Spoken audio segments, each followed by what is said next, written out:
19. The Fourth War Christmas. December 15, 1942.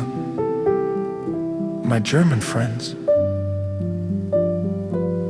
How are you celebrating the Fourth War Christmas of the Second World War? Most of you will still remember the fourth and final war Christmas of the First World War. Many will think back on restless nights in the cold and fire, and everyone will remember how, from one Christmas to another, the lights became darker, the heart colder, the despair deeper. Isn't there a similarity in this war? On the First War Christmas, certainty of victory. On the second, triumph and disappointment. On the third, the shadows of the Russian winter and the 100,000-fold dead. And on this, the Fourth War Christmas, the sense that there is no victory to anticipate and no end to foresee. Or perhaps the fear that a terrifying end is imminent. Why does it have to come to that again? Where did this agonizing repetition come from? Christmas Day can give an answer to this hollow, piercing why. Because people have renounced the message of Christmas. The German misery of the Fourth War Christmas is the misery of a nation whose leaders have attempted to extinguish the light of Christmas. It was the folly of the German leaders that plunged the nation into the First World War. It is the crime of the German leaders that plunged the nation into the Second World War. The crime of National Socialism is a crime against the child in the manger. It is a crime against that which is most fragile and most profound in humanity, the love that gives itself for another.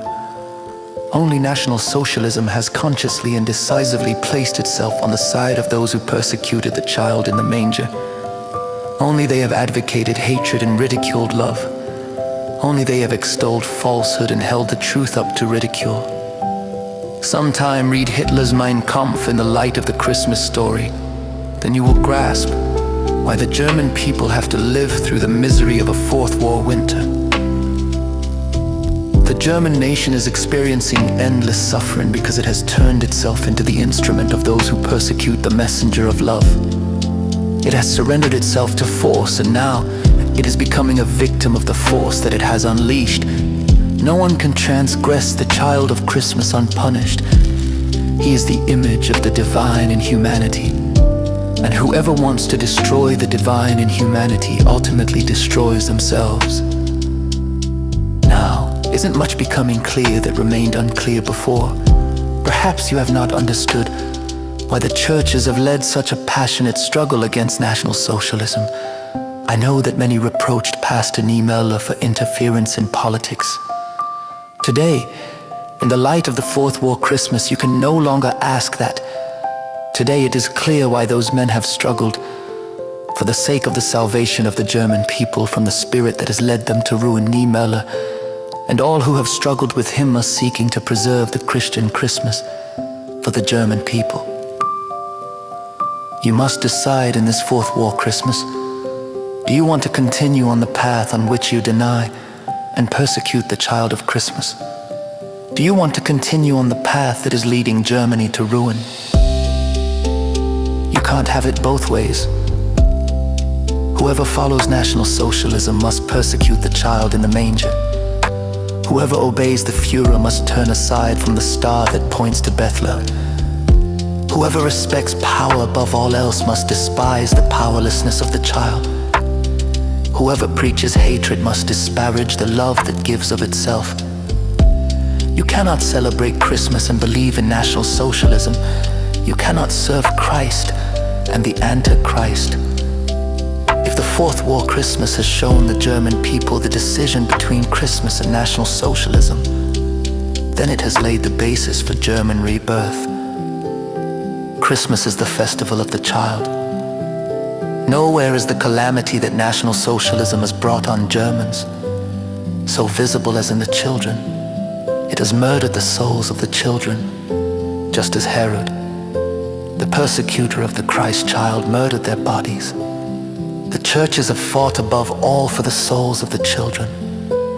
There are still teachers and students who know not only war heroes but also the child in the manger. who was set apart for the purpose of showing a new heroism on the cross, that of sacrificial love.